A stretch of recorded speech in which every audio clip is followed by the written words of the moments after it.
મને સવારે પેલું ઇન્ડસ્ટ્રીમાં 5 વર્ષ કામ કરેલું એટલે બપોરે જમવાની ટેવ પડી ગયેલી.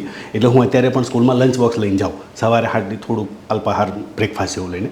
તો એક બપોરે હું લંચ કરવા બેઠો ખોલીને, તો મારા ઓફિસમાં જ બેઠો હતો ને ત્યાંથી એક છોકરો પસાર થયો. એટલે મેં એને બૂમ પાડી, અહીં આવ, આમ સહજ રીતે. તો એ આવ્યો. મેં કીધું શું જમ્યો આજે? તો કે સાહેબ કંઈ નહીં. મેં કીધું કેમ?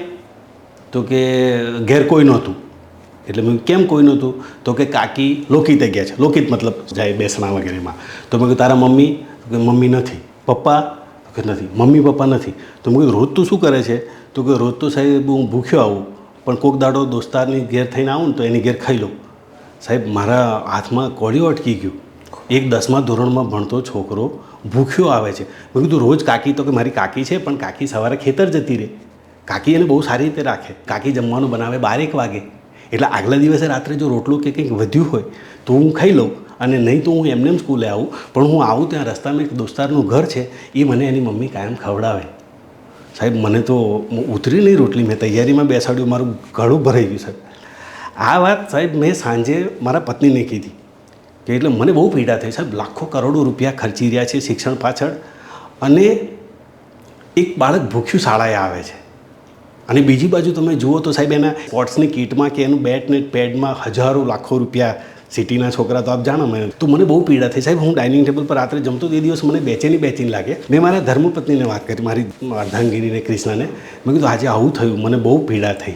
એટલે એ કશું બોલી નહીં, એણે વાત કરી બધીને શું કરવું જોઈએ, આમ તેમ આમ સહજ વાત ચાલી. બીજે દિવસે સવારે સાહેબ હું સ્કૂલમાં જવા નીકળ્યો ને, તો મારા ટેબલ પર એટલે કે એને જે તૈયાર કરી મારી બેગ, ત્યારે 3 ટિફિન હતા. એક મારું, એક પેલા છોકરાનું, અને એક બીજું ટિફિન તો મારી શાળામાં જે કૂતરાઓ છે ને એના માટે નિયમિત કાલનું વધ્યું હોય તો કાં તો 2 રોટલી બનાવી દે એટલે લઈ જાય, તો એના માટે ડબ્બો જુદો. એટલે 3 ટિફિન. અને હું 2-2.5 મહિના સુધી આમ હું લઈ ગયો. હું સ્કૂલમાં જાઉં એટલે મારા સેવકે એ ડબ્બો લંચ બોક્સ હતું એ મારી નાની તિજોરી ઉપર મૂકી દે. એટલે પેલો બાળક એની જાતે ચૂપચાપ લઈ જાય અને મૂકી. એને ગિલ્ટી ફીલ ના થાય આપે ત્યારે. એટલે મેં કીધું એને બોલાવવાને આપણને કહી દીધું કે તારે રોજ લઈ જવાનું. એ જ વીકમાં સાહેબ મેં સમાજ કલ્યાણ અધિકારી મારા મિત્ર હતા, એમને મેં ફોન કર્યો. એમણે તાત્કાલિક બધા ડોક્યુમેન્ટ તૈયાર કરીને આવા બાળકોને દર મહિને 3000 રૂપિયા મળે. અમને કોઈને ખબર જ નહીં. એટલે મેં તૈયારીમાં પ્રોસિજર ઇન્સ્ટન્ટ જેટલું કરવાનું હતું, તલાટીનો દાખલો આ બધું કંઈ, એના કાકા કાકીને દર મહિને 3000 બહુ સારી રીતે રાખતા હતા. ગામડાના હતા એ લોકો બહુ પ્રેમથી રાખે. પણ હવે એમની પાસે સમય ના હોય અને બાળક ભૂખ્યું આવે.